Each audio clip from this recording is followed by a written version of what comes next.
Amados hermanos en Cristo Jesús, le habla su hermano y consiervo en la esperanza bienaventurada de los que creen en Cristo Jesús. Quiero desde acá, desde la Iglesia de Salvador, Venezuela y en cualquier parte donde se encuentre usted y que oiga y vea por las redes sociales este mensaje, pues desde acá queremos bendecirlo con esta palabra.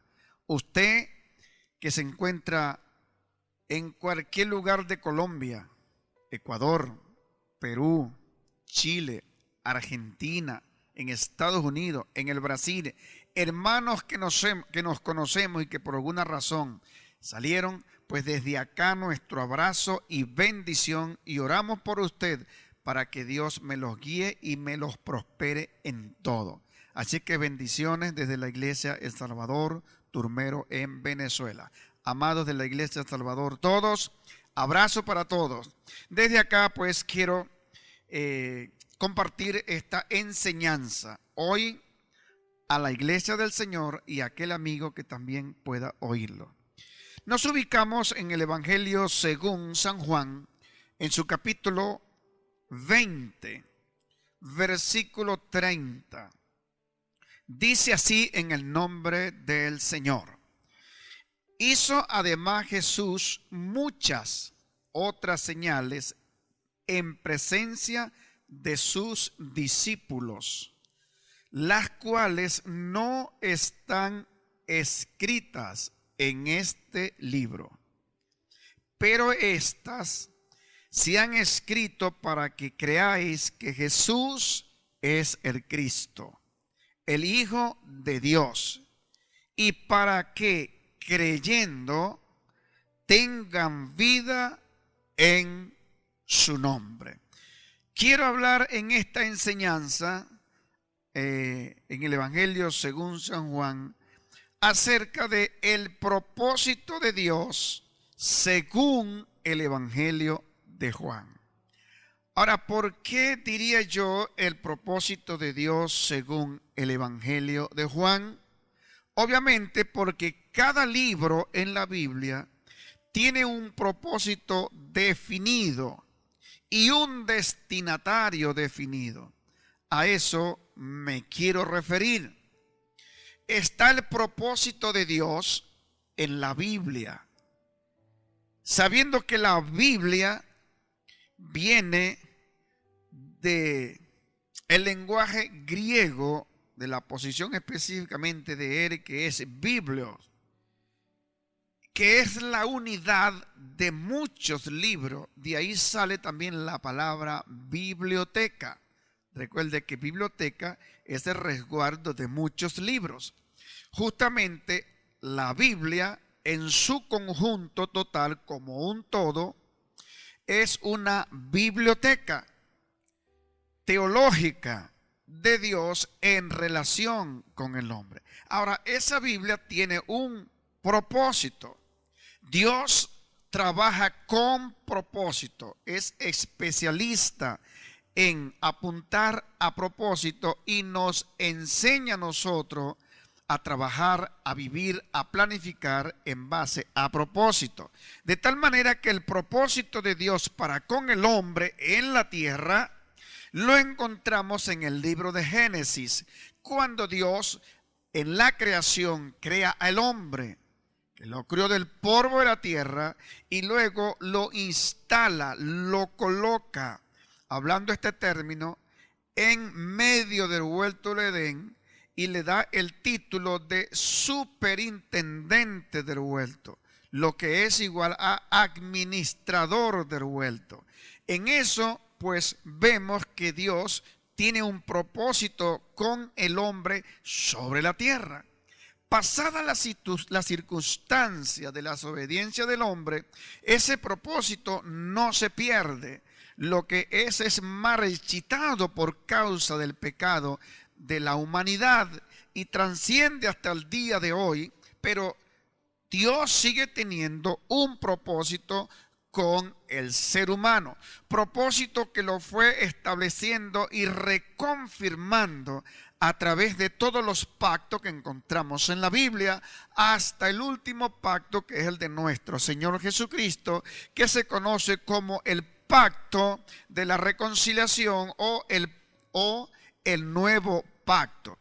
Ese nuevo pacto es lo que se conoce la era cristiana y el Nuevo Testamento. Dios sigue teniendo un propósito con el hombre, y el propósito de Dios con el hombre no se pierde. Quien lo pierde es el hombre. Por causa de la maldad y por causa del pecado, el hombre tergiversa el propósito. Pero para eso aparece Cristo en el escenario, para que el hombre enrole su propósito, enrole su norte y se encuentre con Dios a través de nuestro Señor Jesucristo. Pues así es el caso del Evangelio según San Juan. Y cuando él dice, en este caso, que dice el escritor del Evangelio, que es Juan, no Juan el Bautista, Juan el apóstol, está cerrando el Evangelio, está cerrando el escrito, en aquel entonces el pergamino. Él lo está cerrando. Y entonces él está diciendo que hizo Jesús muchas señales. Esto más o menos es parecido el último versículo del capítulo 21, que es cuando cierra justamente el canon de ese libro, o en todo caso el fin textual del Evangelio según San Juan. Miremos algo curioso, que aquí dice: hizo además Jesús muchas señales en presencia de sus discípulos. Y en el versículo 25 del capítulo 1 dice algo parecido.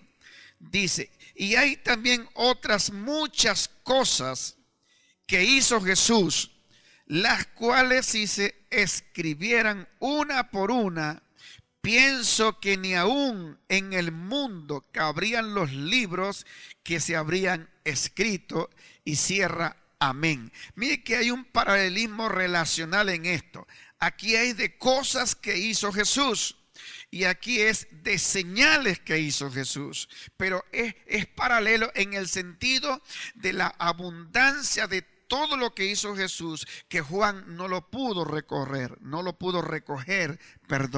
Entonces, hablando de propósito, englobando pues lo que quiero decir en cuanto al propósito de Dios, de acuerdo al Evangelio según San Juan, en cuanto a las señales, voy a nombrar solamente una señal como un ejemplo de señal, de acuerdo a lo que dice el escritor, que dice que hizo muchas señales en presencia de los discípulos.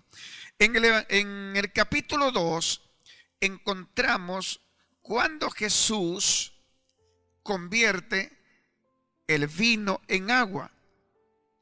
Ha sido muy controversial, o se ha convertido como un escapismo para todos aquellos pensar de que Jesús estaba interesado en hacer vino para la gente. Eso tiene su explicación bajo la costumbre, pero no es el caso que voy a plasmar. Quiero plasmar que al final del párrafo, cuando nuestro Señor Jesucristo, o el escritor en todo caso, habla al respecto de las bodas, dice: este principio de señal hizo Jesús en aquel día. Eso es una señal. Porque ¿qué interés tenía Jesús de que la gente tomara vino? ¿Qué interés tenía Jesús con aquella gente en el sentido que estaba en aquella fiesta y se le acabó el vino? ¿Qué le interesaba a Jesús? Que arregle su problema. A fin y al cabo, eso no va ni en beneficio de la sociedad, no va en beneficio de la salvación, no va en beneficio del cielo, de la santidad, algo por el estilo. Simplemente como una señal de él dentro del ministerio, conociéndose de aquí en adelante, no como el hijo de José y María, sino como algo más que eso. Estaba saliendo a la palestra, en este caso de la vida pública de Jesús, que no se conocía hasta los 30 años. Entonces, el versículo 31 Dice, pero estas se han escrito,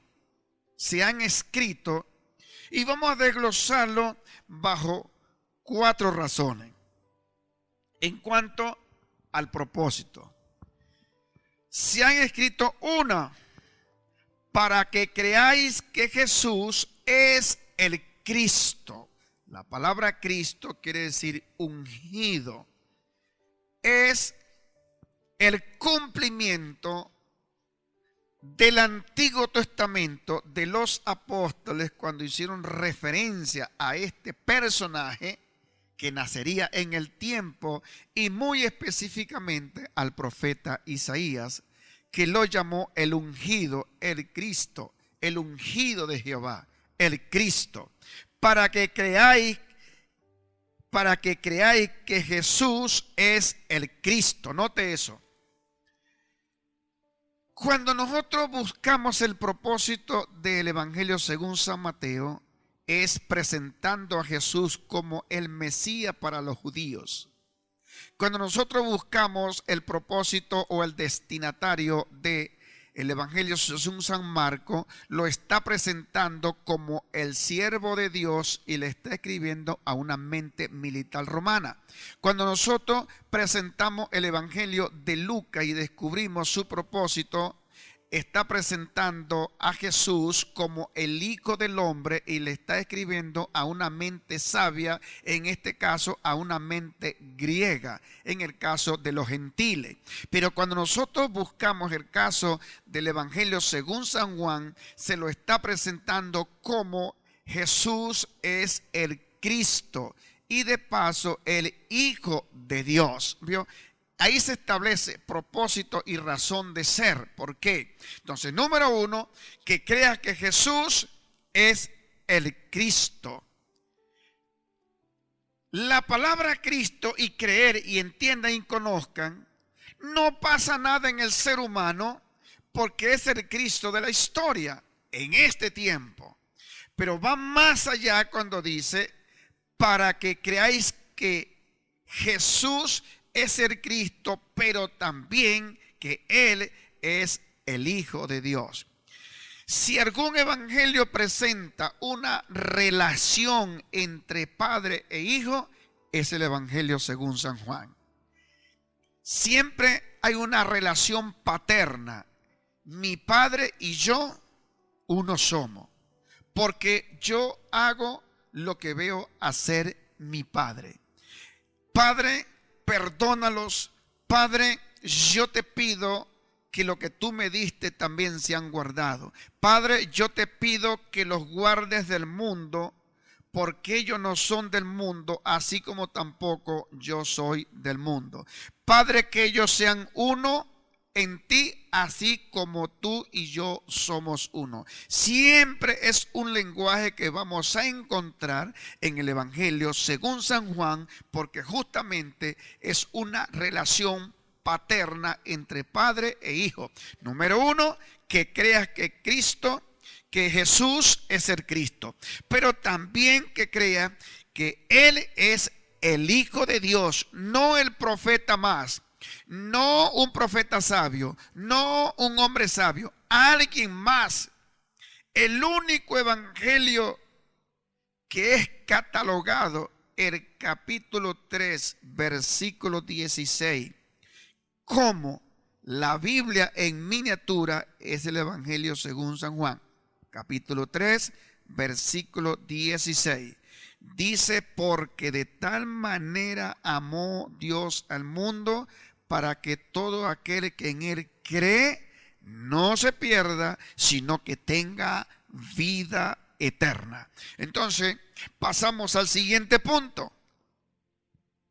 Dice que además de que es el Hijo de Dios, dice, creyendo, para que creáis que Jesús es el Cristo, el Hijo de Dios, y para que creyendo.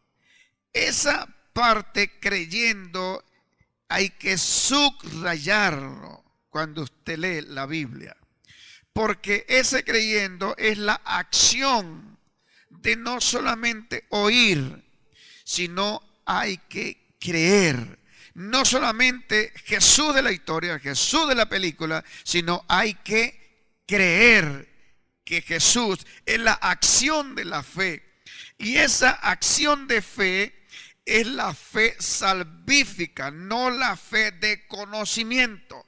Porque todos tienen conocimiento. Es más, le digo algo, oiga bien, la misma naturaleza nos enseña a nosotros en nuestra razón que existe un Dios todopoderoso como creador, como diseñador de la naturaleza. No como los teístas que hacen de la naturaleza un Dios y adoran a la creación antes que al creador. Eso lo encontramos en el capítulo 1 de la epístola a los romanos. No, no es esa. Pero aunque ella nos diga que hay algo supremo, todopoderoso, que hizo la creación no nos dice a nosotros qué debemos hacer para nosotros conseguir el norte. Hay que abrir otro libro que se llama el libro la Biblia, y es lo que le estoy leyendo hoy. Entonces, esa acción de creer por fe somos salvos y no por obra, para que nadie se gloríe, ni tampoco es un don de nosotros, es un don de Dios, que eso nace en el corazón por el oír con fe la palabra de Dios, que es lo que estás oyendo en este mensaje, y creyendo, dice, tengan vida eterna en su nombre. Si algo trae el Evangelio de Juan, es considerado como el evangelio de la fe para todo aquel que cree. Cuando yo digo Mateo, es para los judíos. Cuando yo digo Marco, es para el imperio romano. Cuando yo digo Lucas, es para los gentiles. Pero cuando yo digo Juan, es para todo aquel que cree. Por eso el evangelio de Juan es el evangelio de la fe. Es para todo aquel que cree, nación, tribus y lengua. Simplemente creer que Jesús es el Hijo de Dios y que fue Él el que fue crucificado en el madero, el que se hizo maldición por todos nosotros para llevar crucificado en Él la maldición del pecado que acarrea la humanidad, de tal manera que nosotros, viendo el Calvario, vemos al que pagó por nosotros, y de esa manera, creyendo que Él pagó por nosotros, también creo en la Biblia de que Jesús resucitó entre los muertos. Y Jesús resucitó entre los muertos. Ya no es el Cristo del madero, ya es el Cristo que abandonó la tumba.